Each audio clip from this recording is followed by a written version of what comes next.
Welcome to the What Happens Next YouTube channel. What we're aiming to do with this channel is share content designed to make sure that you're supported through whatever's next in your life. And we'd love to continue to do that. I've got a favour to ask today, and what I'd ask you to do is just subscribe.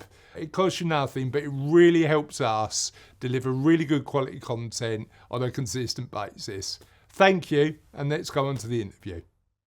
Good morning and welcome to this What Happens Next. My name's Chris Dames, as you probably know if you're watching this, and thank you for joining us.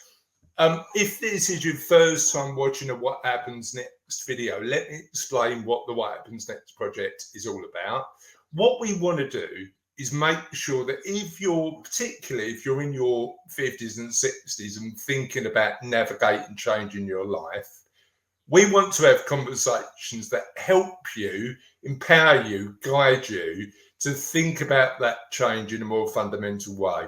Effectively, the What Happens Next project came from me as a chartered financial planner, having conversations with my clients about money, but understanding that actually when you're at that crossroads, the conversations you need to have are a lot broader than that. And what we want to do is empower you with access to experts like Tony Fields, who we've got today, have access to interesting conversations and think about managing that change with a bit of time to spare in a way that really works. Now, I'm on a real mission with this sort of stuff, and it's one of those things that both I'm learning from our experts and I'm on a journey with too. So I'd love your support. I'd love your help with this. And there's a number of ways that you can do that. Firstly, we've designed a quiz that helps you work out where you are in terms of being prepared for what happens next. And what we'll do is on the comments on this video, and if you're watching this on LinkedIn, you'll be able to find all of the comments pointing to the quiz. But what I'd also encourage you to do is subscribe to the YouTube channel. My desire and what we're aiming to do over the next year is just share loads and loads of really good content. Some of it written and designed by me, but a lot of it with experts, bringing in experts in specific areas of well-being to talk about their journeys, what they've learned along the way, but also help you make really good decisions about what happens next in your life. And that's why I'm really pleased today to be joined by Tony. Tony, how are you today? I'm very good. Yeah, I really love the sound of the kind of mission you're on, Chris. And look, the sun's shining. It's went out for a dog walk first thing in very good spirits. Thank you. Oh, perfect. Tell me about the dog walk then. Is that something you do every day? I'd say I'd probably do every other day. My wife loves a dog walk as well. Sometimes we go out together. Today, got out of the house 6:30. I think as well, you kind of seize the moment on days like this, just in a t-shirt. We've got a common nearby, and I think it just sets the day up really nicely, doesn't it? I like really the idea of starting the day right. You know, for me, it's a bit of meditation, bit of exercise, and then I feel that I'm ready. But yeah, that sounds taking the dog for a walk sounds like a really good day, and being out in nature as well, right? I imagine is one of the big things. So I know who you are because I asked you to come on, and I'm sure that my audience is going to benefit from your expertise. Just tell me a little bit about you. Yeah, look, it's a real pleasure to be here. As you see, my name's Tony. I'm approaching my mid-40s. It's kind of all happened quite quickly. I have kind of outside of my businesses, I have 4 kids. So I've got quite a busy home life. Eldest is only 9, as well as the dog. So we call it full-on fun at home, which genuinely we love.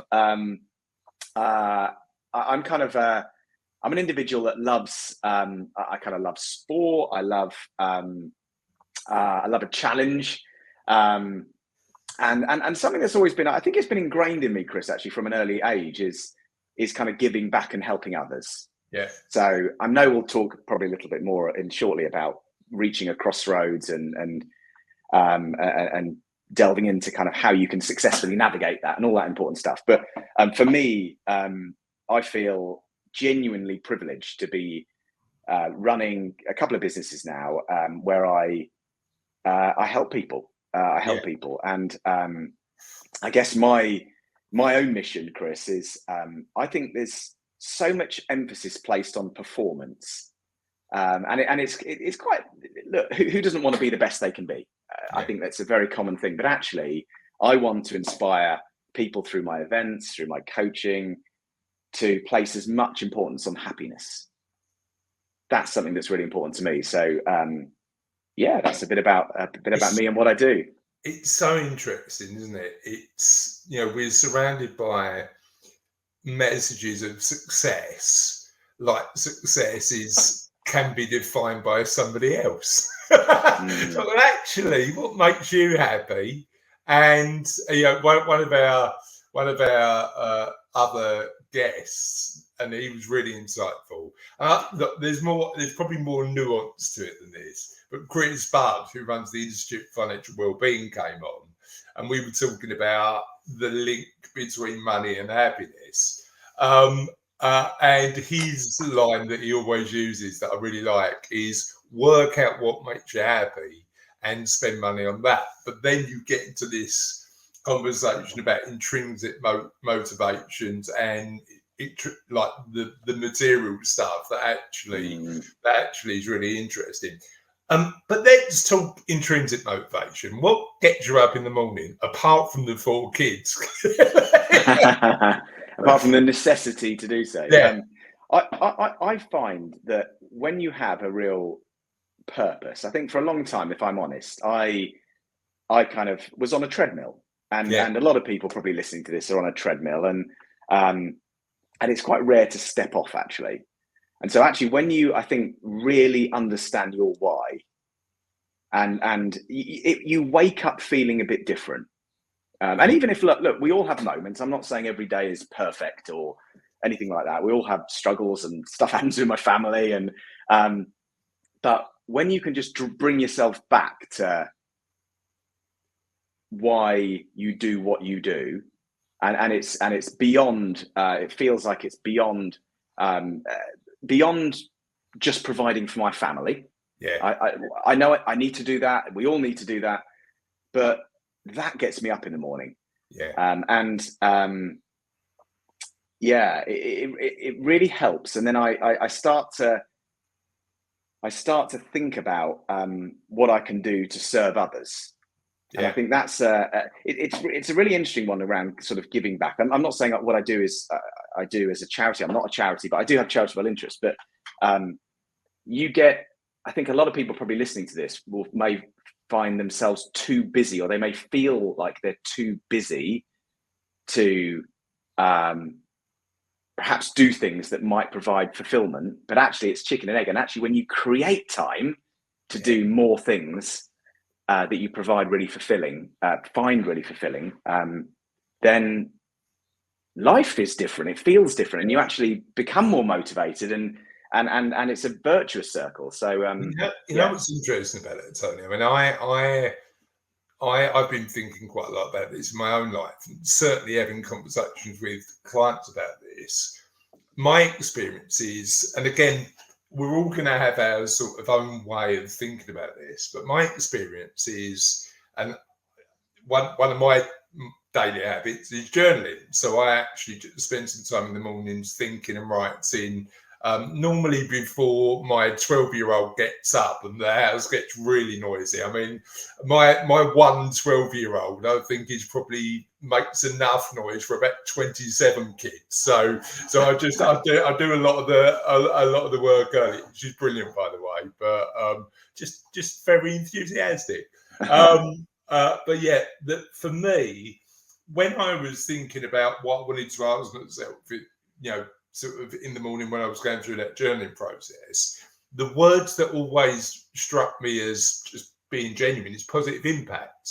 Now, that can apply to work, because I want to make sure we're having a positive impact to the clients we work with. It applies to the team at Savello. It applies to, as you say, the work we do helping others in a charitable sense. But I think that positive impact driver really helps me think about my day in a different way.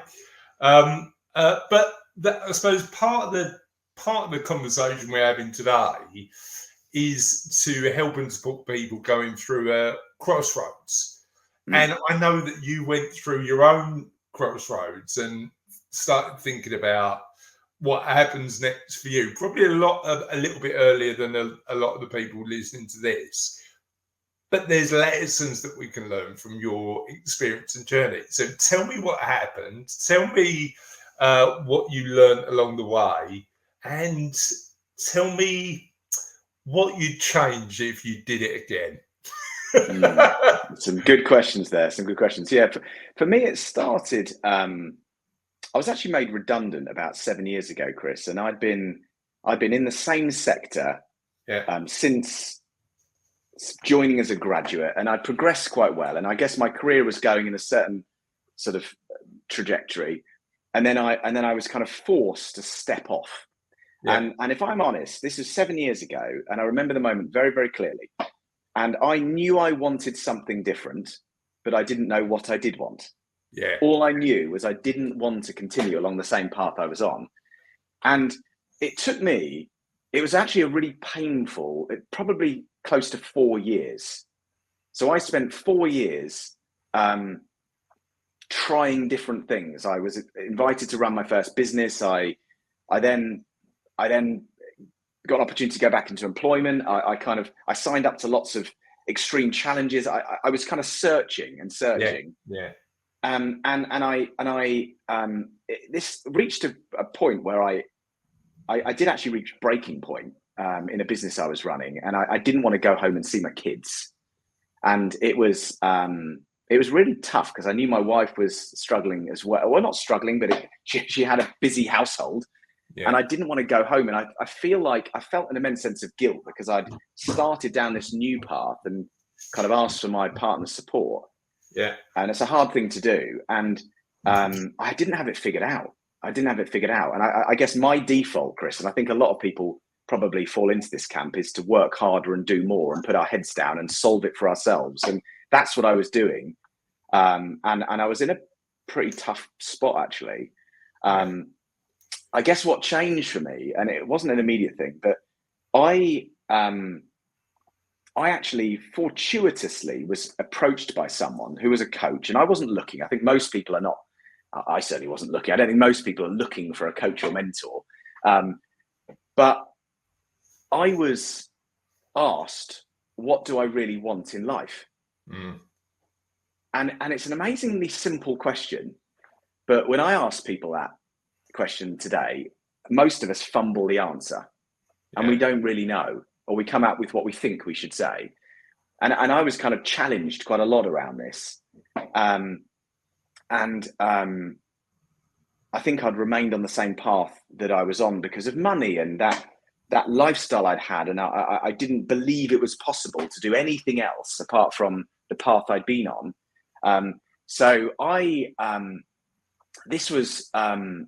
so pleased I went with my gut, actually, and I sort of said yes, which is hard because logically it didn't make any sense. I was doing, in 98% of people's eyes, I was doing well. Yeah. If you were to tick a box. But you know, right? You know whether you did well. Yeah, something was missing. I knew, and there'd be a lot of people listening to this who probably have doubts, which is... I won't get into the detail, but it's the two parts of our brain, and part of it is logical, and that's what creates doubt, and we kind of think risk is bad, whereas it's the other part, the emotional part, that helps us to go after what we want, and we often listen to the rational part. So yeah, I going through that experience was very, very challenging, but I'm very grateful I went through that experience. And it, what I learned from that was, I learned more about myself. So I thought I was self-aware, and I now know that I've got so much to learn. Yeah. I've learned more in the last 2 to 3 years than I did in the 20 years before, but I've got so much more to learn. So it was really tough, but so beneficial. And I also learned, Chris, I can explain if needs be, that I was kind of programmed to think and operate in a certain way. And that sounds sort of deep and quite far-fetched, but I'll just give you an example. I feel fortunate for my upbringing, but my father, my late father now, but he had worked in finance all his life. He'd worked incredibly hard to provide. So his role was to provide, to work hard, and to go for the safe, secure option in his eyes. Yeah. And I didn't intentionally intend to go down the same path, but I ended up thinking and operating in a very similar way to my father. And so, does that make any sense? Yeah, it absolutely does. The interesting thing there, I mean, normally it takes me until about question 4 to go off road, but I'm going off road now because I've got about 5 or 6 questions I want to ask you. I mean, certainly you look at, role models and how we think about what success looks like, and parental influence is always a big thing, right? I think we're lucky that we're now surrounded by, the information is out there to look at some of the alternative ways of looking at our lives and thinking, what does success mean and look like for us? And for me, one of the benefits that I've had is, running a business and loving it, but also spending more time with my girls and taking Fridays off and writing and, just getting that balance right. But the challenge that I think we speak a lot with our clients about, and you've touched on it, and it's my first off-road question, so to speak, is identity. And that expectation of success looking like this, and why sometimes it's really difficult to move away from that. So tell me a little bit about, a 4-year journey and how you had to redefine yourself. Yeah, it's a great question, and it's look, a lot of people will have heard the phrase limiting beliefs, and it's talked about a lot, and we can read about this stuff, but it's not until you put this stuff into practice that it's going to mean anything really for you. But when you start to, when I talk about limiting beliefs and that identity, I started to realize that it was in my DNA to work incredibly hard. And people listening to this, it's about understanding what's in your DNA. And there's some fantastic things that have helped you to get to where you are. But there's some other things that are not serving you. If I want to be the best dad I can be, if I want to be the best partner, if I want to be someone who genuinely inspires others, I need to look into this stuff. And improvement starts from within. So when I started to do that, and it's based on, you mentioned parental stuff, it's based on our environment growing up. And so I used to, my wife would often say, it's Saturday, why are you not present? Or we'd be on holiday and it would take me 3 or 4 days to unwind. And I would get frustrated because I think I'm trying. And what I learned was I wasn't doing it on purpose.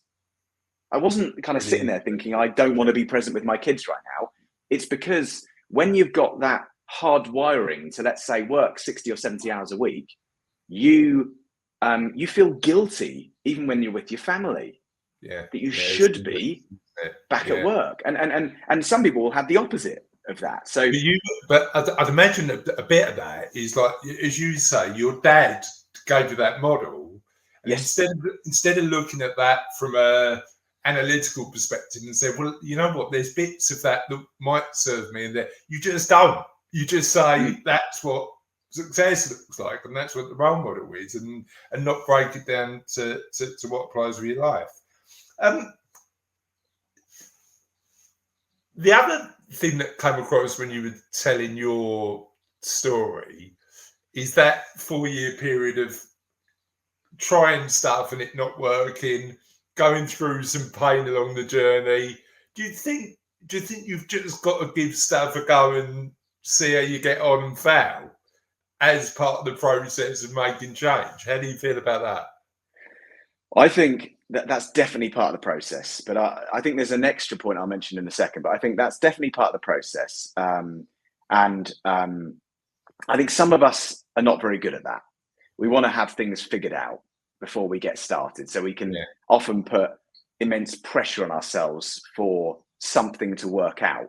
And then we raise the expectations in ourselves and maybe even with our family that, don't worry, this is the right path now. So there's a phrase I was introduced to a few years ago, which is, there is good in every situation. But sometimes it takes longer to uncover what that good is. Sure. And most people rely on hindsight. So if people listening think of a challenging thing that happened in your life or business many, many years ago, at the time, most of us can't see the good in that situation. But looking back, hindsight's wonderful. We look at it and think, that I needed that to happen. That's exactly what was meant to happen. Even if it was painful at the time, it was still even if it was painful at the time. So that's now I've personally changed the hardwiring in myself and help others to if you can not wait 6 months to find the good, but improve that to 6 weeks, then 6 days, then 6 hours. You immediately start to, yes, the initial reaction might be, we can't change that reaction. We're frustrated or it's not going to plan again. But then quite quickly, if you can start to look for the good, it's quite, it actually allows you to let go more. And you don't take things so seriously and you just enjoy things a lot more. Love that. How about I was going to say a second thing in a moment, but I'll come back to it.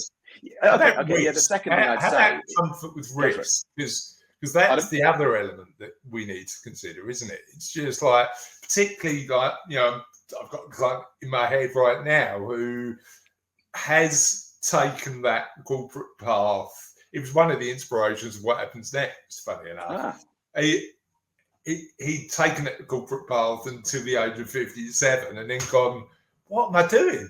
What am I doing? And what had stopped him doing it before, and clearly there was an element of money being a barrier and him thinking about that, and we helped and supported him by building a financial plan that meant that was taken off the table. But the other big element for that was, this is a risk for me because I'm good at this, or I'm perceived to be good at this. I don't know what's next. How comfortable, I suppose the big question is, when you're working with clients and in your own journey, how comfortable do you need to get with risk, and how do you need to potentially reframe it so that you are more comfortable? It's a really important thing, actually. So I think a lot of us start with what's feasible, what we think is feasible, and so we think that we're not able to, let's say, replicate the level of income we used to earn in a corporate career in a business. So we think that we're hardwired to think that way. So we don't give ourselves permission even to be curious, or even to explore. Look, undoubtedly, there's a lot of people who will be naturally big thinkers and they overthink stuff, and perhaps that comes with procrastination and maybe levels of anxiety, and that I think, particularly if you end up going down a different path or a more entrepreneurial path, you have to learn to become more decisive, undoubtedly, which is gonna feel tough because it's not in your nature. But if you recognize the need that you need to just do stuff more and be a bit more easygoing, then that starts by thinking and acting that way. So that might be today, make a decision. Just make a decision. So I think, undoubtedly you need to reframe risk. But I'd say it actually starts with, don't focus on what's feasible, focus on what you want to start with. I love there's two elements that I just want to share on that. So I love that one of the most seminal books that I'm thinking about quite a lot when I'm thinking about What Happens Next project is a book called Designing Your Life by Bill Burnett. Okay. Have you read it, Tony? I've not. I've heard of it, but I've not read it. Really good. I mean, the TED Talk, 18 minutes, just absolutely fantastic. And he's got this principle of low cost experimentation in our lives, where you just try stuff incrementally that builds up to, but managing risk in a way that, like, you know, this interview today, I know I'm going to get a lot from, but if you would have said no, look, it's not going to hurt my feelings too much, and it won't change your life ultimately. But like doing more and more and more of those things, number one, to increase your comfort level with asking, but also to learn more incrementally is brilliant, and sort of mitigates those big jumps because you're just changing fundamentally. And I suppose the other big thing, and this was a reframing for me, was the question how. You know, if I want to do this, how do I get there? As opposed to, is it possible? Because then you can build a plan to get there, can't you? You know, you can get there. Sometimes you go, oh, that will never happen. Reframing that to, how might that happen? Yeah. It's a good point. A helpful way of doing it. Chris, can I share an example? A client, you talked about incremental progress there, and there's someone, I think, an individual I'm working with. He's in his 50s. He's been through a really interesting transition, but I think it would be quite interesting and relevant if you're happy for me to share. Yeah. So this is an individual who was in HR transformation projects and has been all his life, but his passion is cooking. And talking, some people decide to make a big leap. Most people, you mentioned incremental, just incremental things. So we kind of looked at the big dream, which is perhaps doing what he's passionate about. He's in his mid-50s and initially thought, I can't do that. That's not possible. I've never done this before. I love it. And I cook for family and friends and lots of stuff. But he just initially just took a small step and just set it up, a very small sort of business where he creates spices and other things initially, very small initially. And I remember him considering doing his first ever YouTube video. You spoke about YouTube earlier. And it was like a massive thing for him. I've never done a video before. It took him about a week to do this video. And then he just got a bit better and more comfortable. Yeah. And now he does 4 a week. But he never ever would have dreamed that he'd have done that many. And then what culminated from that, he started to get a little bit of income. And now he's set up a business. And I just saw him promote something on LinkedIn today, the Asian Cooking Academy. He's now joined forces with some very high profile chefs and puts on masterclasses for people. Love that. But he's just gradually then phasing back his day job. He's not put it all, kind of jacked it all in or anything like that. He's just done it gradually and incrementally started doing more and more. And he's now saying, Tony, when you said to me, like, think about what I want and that dream, I didn't believe it to start with, but we're 12 months in, I can now see it happening. Yeah. I can actually see it, but I just need to keep doing these little micro things every single week. And incrementally they move and they result in significant change. So I thought I'd share that because it's very relevant. 100%, Tony. I love that. The part of the reason we're doing What Happens Next is that element of I'm getting frustrated when clients are coming to see me 3 months before they want to stop whatever they're doing with no plan on what happens next. But having a bit more sort of runway and making those incremental changes early might be the solution, right? Because then you're sort of you're mapping out what's next before you even stop what you're doing now, which is exactly what your client did. However, we know that often it's ourselves that hold us back, and that's often through mindset. So talk to me about the work that you do around mindset with clients and how you help them think about what's possible. Yeah, it's a really exciting area actually, and a bit scary actually Yeah. at times.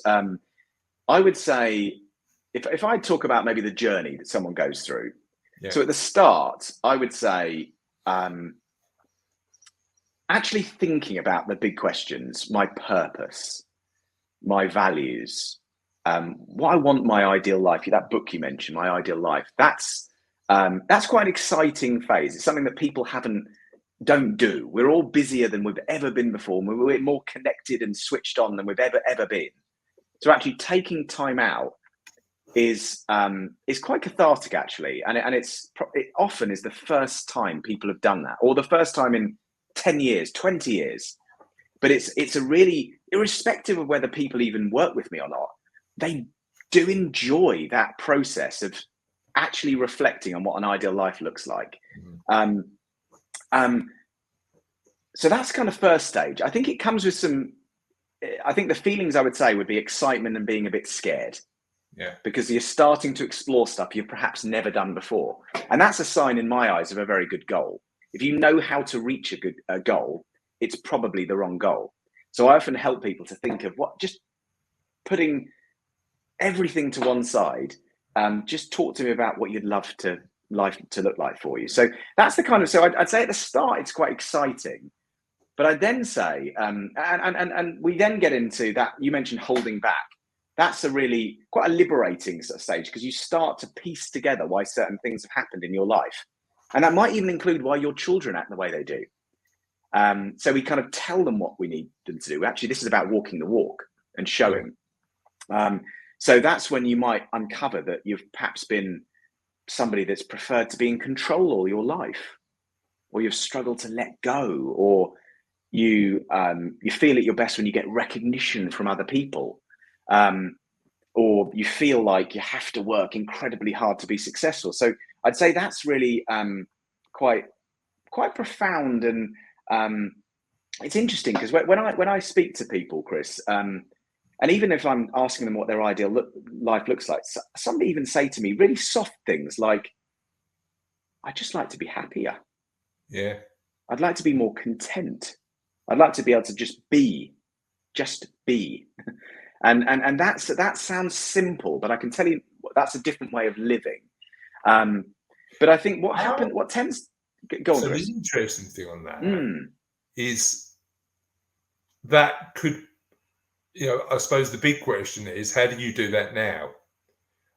What's in your power? I'm a fan of Stoic philosophy. I get a lot from reading Stoicism.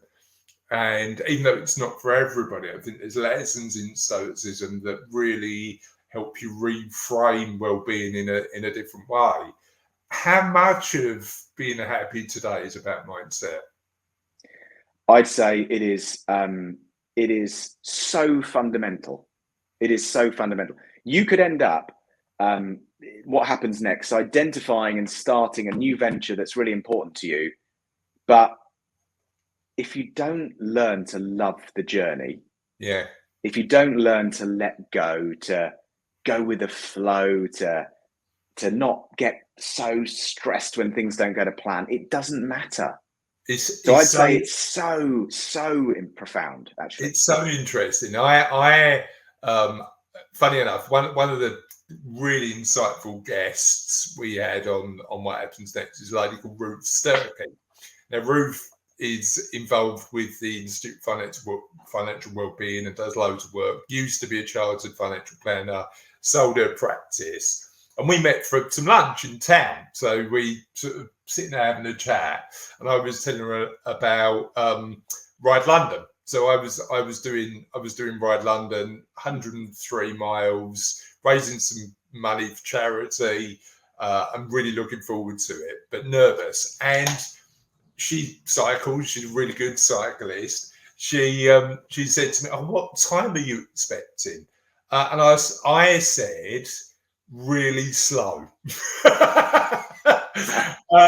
And I've done that. I've done that for like I'll take on these challenges more as a challenge to myself. But I think it's really interesting when you define success in relative to other people's times. I'm not worried about that.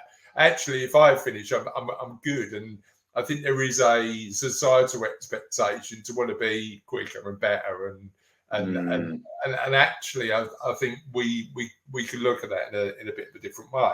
One question I wanted to ask you is: you're right, our lives are busier now, busier than ever before. How do we, and what process do you take your clients through in creating space, making sure they've got the space to think about what they want for their future and have some of these sort of conversations? I think we all need a reset, and we need a reset more often than on a holiday. That's not enough, or we kind of will have a reset once we retire. I mean, that's my father wanted a reset when he retired, and unfortunately lasted 2 years, less than 2 years. Yeah. So you kind of see, unfortunately, the kind of old way of doing things, and it's not attractive. It's not sufficient. We need more reset. So I would say it's interesting to hear about your morning routine. I could talk and share some things about morning routines, actually, but I'll just share one thing I was encouraged to do a few years ago that is part of my morning routine now. It's practicing gratitude. Yeah. And actually just spending time every single day thinking and writing what you're grateful for. And it might be big things, the health of your family. It might be today. Like, it's genuinely a glorious day. These are things. And I also, there's a fantastic book I read recently by Robin Sharma, who's, again, a very influential kind of sort of guru in sort of personal development and growth. And he was the originator of the 5 a.m. club. Get up before the house gets busy and actually think about, reflect on what's important to you. And one question he asks is, how can I be the best version of myself today? Yeah, interesting. What a great question to ask. So I do that now. And I think when you think, right, how can I be a better leader today, a better dad, a better role model, you kind of keeps you centered. I mean, one thing I've recently started to do, Chris, I used to do a lot of events, and I do speak at events, and I really enjoy them. But sometimes we just go back to our busy lives, don't we? It's not deliberate. We just go back and we're busy. And so I now host some of the events and workshops I host are an experience. It's practical. It's actually, I'm going to help you to reset together and guide you and show you how to do that. And you're not even going to do it alone. You're going to do it with a bunch of other people who want to be the best version of themselves.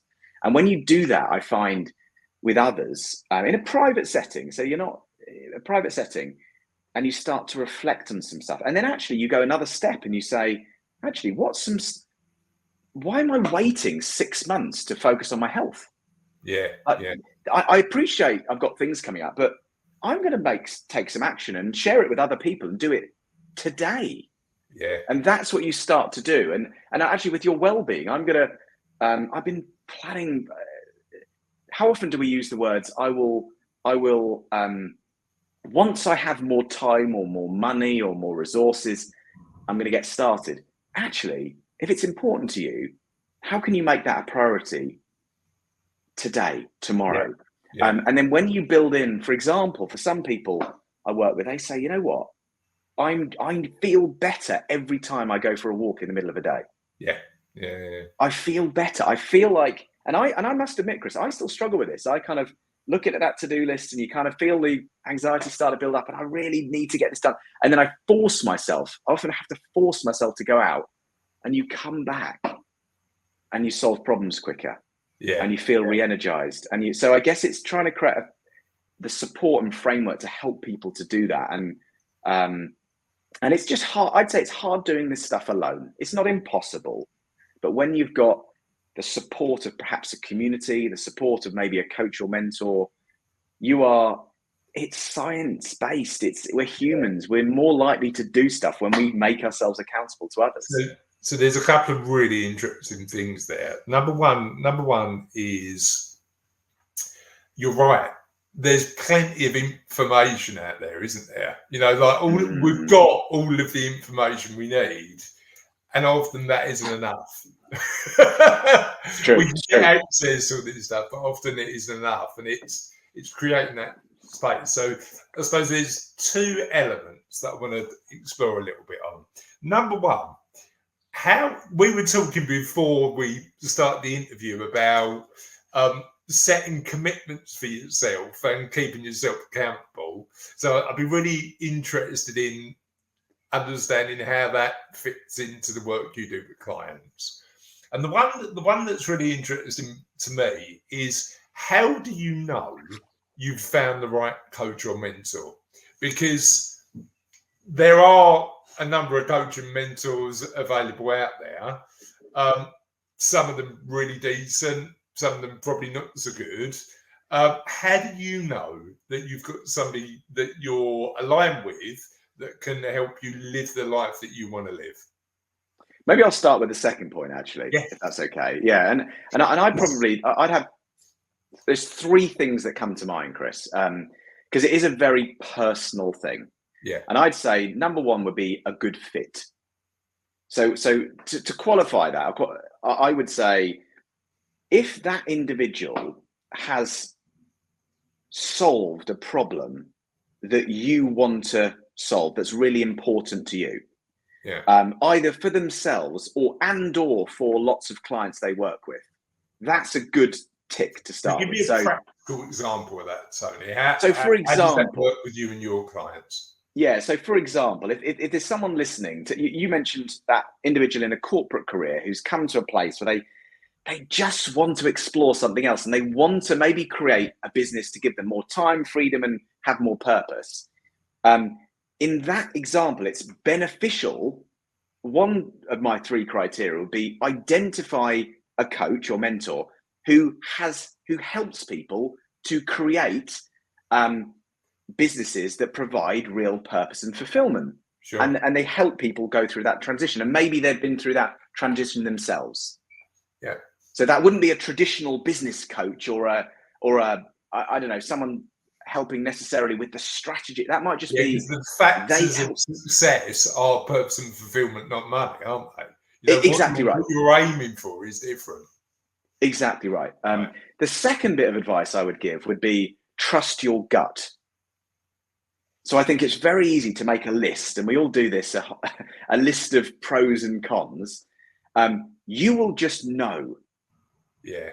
So I often say to people, it's genuinely not, I do not convince anyone to work with me. I don't need to. I can't influence that. I just say to people, you may have, from the logical side, have a few doubts because you're about to embark on something you've not done before. So you're bound to have doubts. That's normal. But if your gut is saying, this just feels right, I would say seize the moment. Trust your gut would be kind of second thing to think of. I forgot that the third point has just escaped me. It'll come back, but I think that would be like a good place to start. No. I completely get that, and it's that element of have you got that relationship with that individual that's going to allow you to trust them. Yes. How long did it take that was funny enough, that was actually my third point, more around kind of that rapport. And I think you ultimately, if you end up working with a coach or mentor, you need to really trust them. You're going to end up, you need to be open. This only works if you have an open mind, and you've got again, there's a change you really are really committed to, but you have to don't hold on to stuff, share it so that you need to have that trust and feel like that individual is in your corner. That'd be my third thing. It's interesting, isn't it? Like I think they call it coachability, but it's for me, it's as simple as the admission that none of us have got any of the answers, including the experts in a particular area. We're all. I say this quite a lot to clients. It's like, we can certainly help you, but we're on that journey of development and progression and stuff like that as well, and we'll help and support you along the way. How much of that traditional, because I wasn't trained to do that. No. I didn't start my career doing that. I think the perception is, no, you're the expert and you tell other. But then how much of that corporate, like as you say, that corporate stuff where you're perceived as being the expert, you can't admit you're fallible, have you got to undo to get to that process of what happens next, you think? That is so important, Chris. It's really if I'm really honest with myself, 7-8 years ago, I used to value a title, a job title. I used to like the fact I was receiving promotions. I would get a kick from people giving me a pat on the back. I would like it when I received a nice bonus. So I think we've had years and years, and we're surrounded by what people feel will or perceive as being successful. And I'm not suggesting, by the way, I mean, part of the work I do is to help people to be the best version of themselves. And that does ultimately, indirectly, result in them becoming more a better version of themselves and potentially doing a lot better in their business. But you have to undo a lot of that. And when you strip it all back and look at what's really important, if it was 20 years from now and you were giving some advice to your future grandchildren, and you were reflecting on your legacy, what would you want your legacy to be? And when you start to think like that, you start to, I want to have inspired loads of people, or I want to have really left an impact. I want to have supported some causes that are really passionate about. You start to think differently. And then, but actually I would say, like, particularly me going down the journey I've been down, I remember for a time struggling to put myself out there as a coach. And I would be concerned about what people would think who knew me from a previous career 7-8 years ago, and would think, how he's not qualified to do that. And we all have those thoughts. And I remember just making a commitment about 2.5 years ago to get over myself. Yeah. And actually, if you want to serve, get out your own way. And I actually had a video. My wife came up with this idea, and it remains the best video that's ever been produced, that I produced. And my wife said, I think it'd be a good idea to do a video of what you used to be like, Tony. And do you mind if I share that? So she shared a video about how I was never present. I was never switched off. She wasn't what I thought I was going to be when I was married. And it was the most painful watch you can imagine. And then she spoke about how life is different and it's changed, and how she's got her husband back. And that remains the most best performing video that's ever been produced. But it was very hard to put it out there. Sure. But actually, I think you've got to walk the walk. Yeah, 100%. And it's that, I think authenticity is always more powerful, isn't it? If it's coming from a place where it's real and it's authentic and it's true, including the painful bits, including the hard bits, then you're in a position where you're sort of you're being authentic with it. Somebody watching this, thinking about what happens next in their life, got to that element of frustration where they're going, you know what, I really need to do something. What do you think the first step is? I think the first step actually is acceptance. So I've recently written a blog about this. Actually, I'm at a crossroads, and I called it 5 steps to successfully navigate a crossroads. And I put that together. I'm very happy to share a link if anyone wants to have a read. But having been there for a long time and now helped lots and lots of others, I think what we can tend to do, it's so easy to do, is convince ourselves we should be happy. So we convince ourselves that actually it's okay, and I'm doing okay in this corporate career or in this business. It's on paper, it's fine. And it's so easy to convince ourselves that we're not in that place, and we kind of just try and put it to the back of our mind. So I'd say the first step is acceptance, and actually saying, I deserve more. It's okay to deserve more.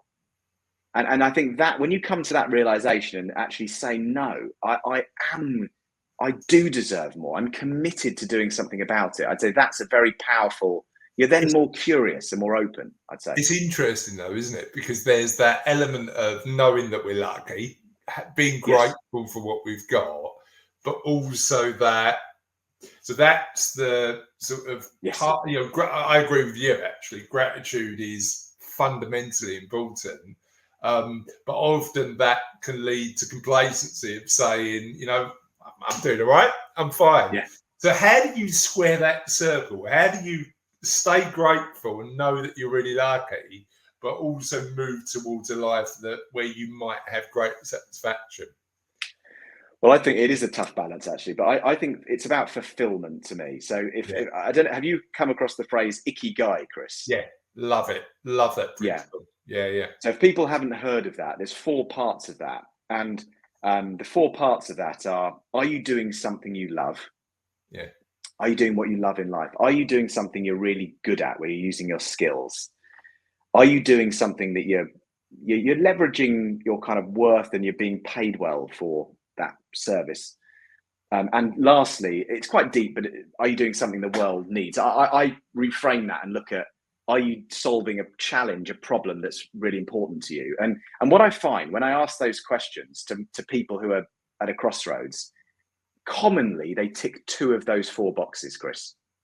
And the boxes they tick often, not always, but often they're pretty well paid for what they do, and they're good at what they do. Yeah. But very often they're not playing to they're not excited on a daily basis. Yeah. And they're not solving a problem that they're really passionate about. So you are going to continue to feel frustrated or something's missing if you do not focus on all 4. And that's something I kind of help with. But that model is amazing for thinking about how you spend your time and how you do that. Now, one of the things that I was really interested in talking to you about, and it's not a question I've prepared you for, but it comes back to that element. I think about my life as a sort of a bit of a balancing act. You've got work, but you've also got the time you give to family and friends and community and doing good. How do you get the balance right, and how do you create time for the things that are important to you whilst making sure that you're contemplative about what you want in your life? Good question. Yeah, I think it is I don't think anyone's truly got this all figured out. No. If I'm honest, I think sometimes you focus more on something and then something gives. So I think we're always. I think that's fine as well, right? There's going to be yeah. I think that is fine. But I think just being clear on what your priorities are. Yeah. There's a question actually. Who do I want to be? Which I think is a really great question. And for me, I remember doing this about 6 months ago. Sport and fitness has always been a part of me, but I just got busy and I just not got in a rut, but I just wasn't prioritizing that. And I remember asking that, because when you say who do I want to be, that includes maybe as a dad, as a leader, and I remember a healthy dad, a fit and healthy dad is something that's important to me. So I just made a commitment at the start of this year that I was going to. I want to walk the walk for my kids. We're actually doing this weekend. Actually, we're climbing Mount Snowdon. I'm taking my 7 and 9-year-old boys up a mountain. Are you taking your dad as well? You tell me. I'm taking my father-in-law. So my wife's father, who fair play to him. He's actually he's not in probably the shape he would want to be in, but he's actually used this as a bit of a motivation to get himself fitter, which has been great. But I would say. Yeah, thinking about what your priorities are, and for some people they might be family, health, fulfillment, and just staying true to those is really important. I mean, it's really interesting because I went through a situation in 2020 where we built a local business community in where I live in the Havering on the edges of Essex and East London, and that built to a decent size and scale. We had 1,000 members, local business members in the group, and we were adding value to their lives, but it wasn't lighting me up. So in the end, we sold it. We sold the business after building it. The most difficult bit was saying I don't want to do that anymore, and if you've got a desire and a passion to help people, sometimes you can say, well, I'll just carry on doing that for a little bit longer. And it's really that, I think for me, the the bit that was the struggle, but I knew I needed to do it for my own journey, was saying, no, I'm not doing that anymore. I need to do something else. That's the bit that I struggle with and think about quite a lot. But yeah, it's quite interesting. But I want to talk to you about your community, because I know you're big on communities, both in your business and adding value to the world. So tell me about how important you think community is. I know you just said earlier on about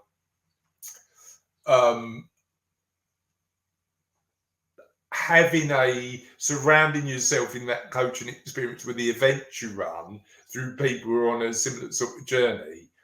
How important do you reckon sharing the experiences in that room are to actually sort of working out what you actually want, and what role does community play in your business and personal life? I think connection is so important, and I think it's quite easy to, probably with some of the changes I think that are happening. Where, I mean, AI is fantastic; it can help and with efficiencies, but I think it's sometimes easy to think these are the answer, these are the solution. There's some fundamental things that are really important to us, and if you with some of the communities I run, and I have free versions, which I think is because I want to give back and I want people to experience some of this stuff without having to feel like they have to pay. They may or may not become a client in due course. I don't mind, honestly. I get a kick from being part of that. But in those communities, they draw inspiration from each other. And I would say one interesting observation is I can tell you now, some of my clients, some of my members, some of my just members of the community, they see the journey that someone else has been on. And they see somebody, they see that client, his name is Rakesh Patel, they see him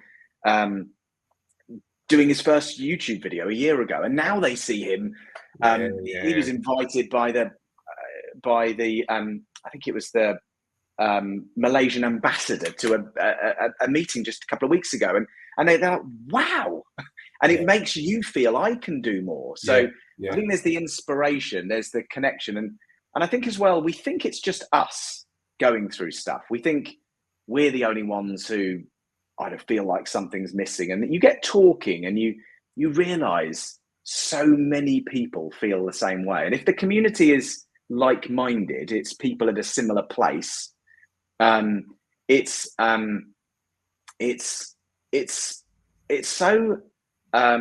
quite profound. And I mean, I've had clients as well, Chris, work with me, and some of my clients work with me on a one-to-one basis. Some of them are on a group basis.